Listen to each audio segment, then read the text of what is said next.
Hi friends, welcome to big boss chit chat. This is Rekha Srinivas. ఓయ్ Prerana, nominations start కాకముందే custody apple మీద వేరే దాని మీద గౌతమ్ని టార్గెట్ చేయాలని చూశాను. ఆల్మోస్ట్ ఈ వీక్ ఎవరో ఒకరిని టార్గెట్ చేసే పనిలోనే ఉన్నా. ఫస్ట్ రోజే నువ్వు చీఫ్ అయిన ఫస్ట్ రోజే విష్ణుప్రియని పట్టుకుని దెయ్యంలా పీడించావు. నెక్స్ట్ వచ్చి ఇప్పుడు ఫుడ్కి కాంట్రవర్సీ అంటే నువ్వే కాబట్టి కస్టడీ యాపిల్ మీద గౌతమ్ని నామినేషన్ చెయ్యాలని రీజన్ అది చెప్తే సిల్లీగా ఉంటుందని వేరే ఏయో చెప్పి చాలా సిల్లీ రీజన్స్, వాల్యూ లేని రీజన్స్ చెప్పి నామినేషన్ చేసావు. అసలు నీ ప్రవర్తన అసలు ఎక్కడా అర్థం కావట్లేదు. ఏదో కన్నడ బిగ్ బాస్లో గేమ్స్ తెగాడేసావు, ఏదో అవార్డు కూడా వచ్చేసిందని కొన్ని వీడియోస్లో విన్నాము.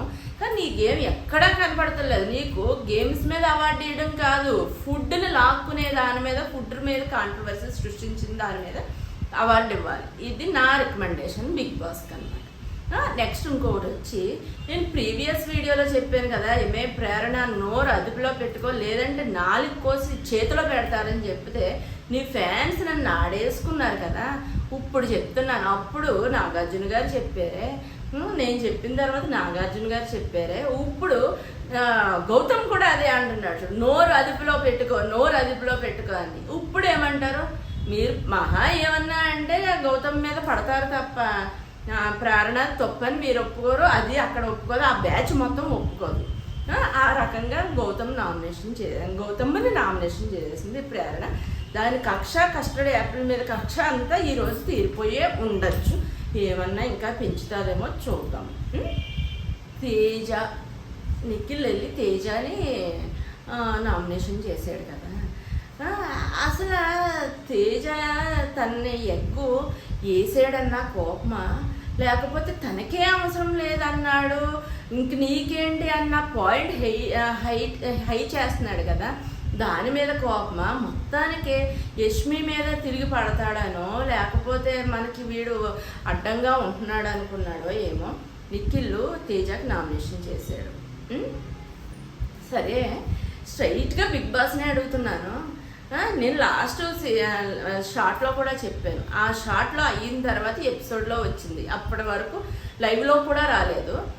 బిగ్ బాస్ నీకు అందరూ ఒకటేనా, లేదు ఒక బ్యాచ్ ఎక్కువ కర్మమూలు తక్కువనా చెప్పు.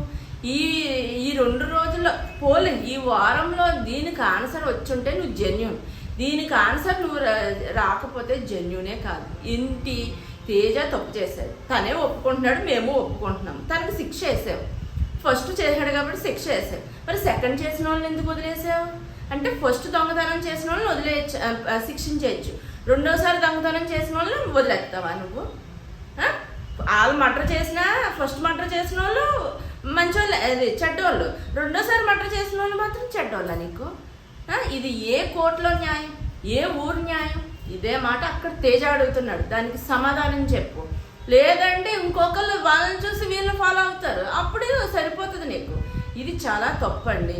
మీరు ఈ వీడియో చూసిన వాళ్ళందరూ మీ ఒపీనియన్ ఏంటో కామెంట్ రూపంలో చెప్పండి. ఏంటి నాకు వేరే వాళ్ళొకటి కాదు, ఎవరో నా చుట్టమో కాదు, నా ఫ్రెండో కాదు, నాటగా చూడాలి కాబట్టి, పాయింట్స్ చెప్పాలి కాబట్టి, నా డ్యూటీ కాబట్టి చెప్తున్నాను నేను. ఇంకొకటి, లైవ్లో చూపించాడు, ఇందులో చూపించలేదు. ఒక్కళ్ళని కలిపితే చాలు ఆడు పాయింట్ ఉన్నది అని మాట్లాడుతుంటే మందలుగా వచ్చేస్తారు ఏంటండి? అరవటానికి మందలుగా వచ్చేస్తారు ఏంటి అసలను? ఇది ఎంత తప్పు ఇక్కడే తెలుస్తుంది కదా.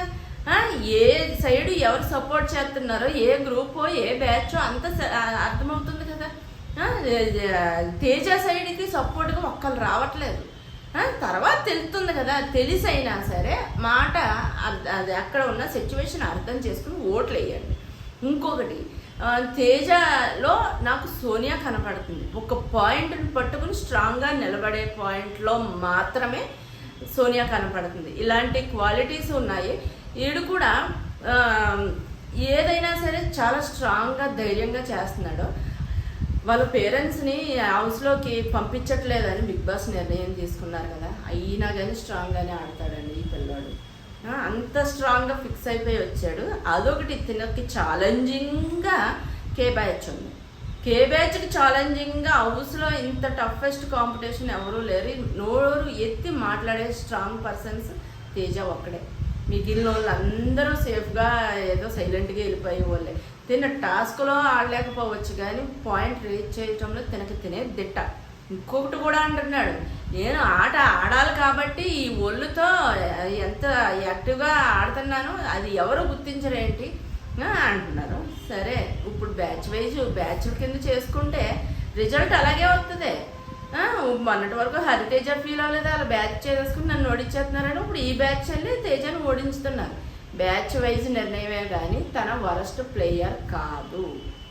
ఆ రోజు గౌతము, మెహబూబు, నిఖిల్, పృథ్వీ ఈ టాస్క్ ఆడారు కదా, మూటల టాస్క్, అందులో ఎంత బాగా ఆడాడండి. తన స్ట్రాటజీలు ఎంత బాగున్నాయి. తన వరస్ట్ ప్లేయర్ కాదు. వాళ్ళు బ్యాచ్ కట్టుకుని ఏదో చేసి ఉండొచ్చు.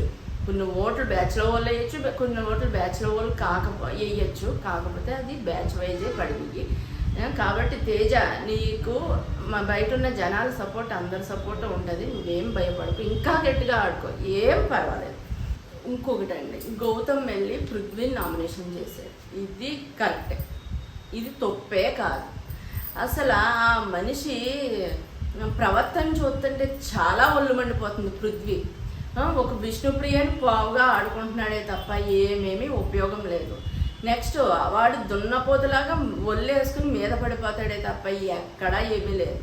ఇన్వాల్వ్మెంటే సరిగా లేదు. ఇంకొకటి, ఎదుటి మనిషిని చీమ కింద ఇంట్రుక్ కింద తీసి పడేస్తాడు. గౌతమ్ నిలబడి మాట్లాడుతుంటే ఆడు కూర్చుని ఎలా మాట్లాడుతున్నాడో చూసారా? బిగ్ బాస్ ఇలాంటి చోట రెస్పెక్టబుల్గా చేయాలన్నది చెప్పరా? నామినేషన్స్లో ఎప్పుడు కూడా చేసిన వాళ్ళు, చేయించుకున్న వాళ్ళు నిలబడి మాట్లాడాలి కదా. ఆ మాత్రం కామన్ సెన్స్ లేదు ఈ మనిషికి. ఎదుటి వాళ్ళంటే మర్యాద లేదు. అంతకుముందే ధైర్యం లేదు, దమ్ము లేదని మీదకి వెళ్ళిపోయాడు. వెనక్కి కొద్ది మీదకి వెళ్ళిపోతున్నాడు. ఏంటి ఈడు రే బాబు, ఇక్కడికి వచ్చి ఈడు రే బాబు ఏంటి అసలు? వీడు ఎందులో తోపని అంతలాగా పొగరు చూపిస్తున్నాడు. అస్సలు ఈ మనిషి ప్రవర్తన కరెక్టే కాదు. దమ్ము ఏంటి నీకు? బలంలో దమ్ము ఉంటే ఆడికి బుర్రలో దమ్ము ఉంది. నువ్వు ఏమీ తక్కువ కాదు, ఆడు ఏమీ తక్కువ కాదు. అది అర్థం చేసుకో. ముందుగా మనిషికి రెస్పెక్ట్ ఇస్తాం నేర్చుకో. అది నేర్చుకున్న తర్వాత దమ్ముల గురించి మాట్లాడదు. కానీ తేజ కరెక్ట్ ఇచ్చాడు, గౌతమ్ కూడా కరెక్ట్గా చెప్పాడు. చాలా బాగుంది. మొన్నేమో చాలామందిని అవమానించాడండి. ఒక్కళ్ళు ఇద్దరిని కాదు, చాలా గిల్టీగా మాట్లాడతాడు. ఒక రోహిణి నవ్వని, ఇంకా నాగార్జున గారు బిగ్ బాస్ మిగిలేరేమో. ఈ అబ్బాయి అంత చీప్గా మాట్లాడటం, వీళ్ళిద్దరే మిగిలేరేమో. వాళ్ళ మీద కూడా తక్కువగా మాట్లాడితే బయటికి గెంటేస్తుంది, వదిలిపోతారు. తేజ వెళ్ళి యష్మిన్ నామినేషన్ చేశాడు. ఈ పాయింటే నేను బయట కూడా స్టార్ట్ చేశాను. అదే పాయింట్ అక్కడ వచ్చింది. ఆ పాయింట్ గురించి ఇంక మాట్లాడాలి, మీకు తెలుసు. కానీ యష్మిన్ రెచ్చగొట్టేసి దాని నోటంటానే దానికి క్లారిటీ లేదు అన్న మాట రప్పించాడు కదా. సూపర్గా తేజ, నీకు ఫిజికల్గా వీక్ అయినా కానీ మెంటల్గా స్ట్రాంగ్గా ఉన్నావు. అలాగే ఆడు. వీళ్ళందరికీ ఒక గుణపం రాడ్లాగా తగిలేవు నువ్వు, అలాగే ఉండు. కరెక్ట్ ఆటగాడు రా నువ్వు. ఈ బ్యాచ్కి కరెక్ట్ ఆటగాడు ప్రస్తుతానికి. మళ్ళీ సోనియాలాగా తర్వాత వెళ్ళిపోయి లవ్వు గివ్వు అని కూర్చున్నామంటే ఎవరమో ఏమీ చేయలేము. ఆ రకంగా తేజ యష్మిన్ నామినేషన్ చేశాడు. పృథ్వీ వెళ్ళి అవినాష్ని నామినేషన్ చేశాడు. అందులో ఒక పాయింట్ చెప్పాడండి, సంచాలకుగా సరిగ్గా నిర్ణయం తీసుకోలేదు అని చెప్పాడు. కానీ అవినాష్ ఆడకుండా సంచాలకుగా నిర్ణయం తీసుకుని ఉంటే ఫస్ట్కే నువ్వు బయటకు వచ్చేసేవాడు. అంటే నీ మూటలు నువ్వే తీసి బయట 2-3 సార్లు వేసావు ఎపిసోడ్లో ప్రకారం. అయితే లైవ్లో అయితే ఇంకెన్నిసార్లు వేసావో తెలీదు.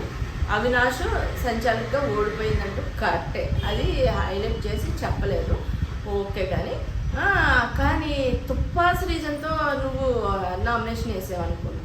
అంటే అంతకు ముందే యష్మితో మాట్లాడేవు. తుప్పాసు రీజన్ చెప్పే కదా నిఖిల్ని నామినేషన్ చేసాడు అని. అది బుర్రలో పెట్టుకుని అవినాష్ని నామినేషన్ చేశాడు.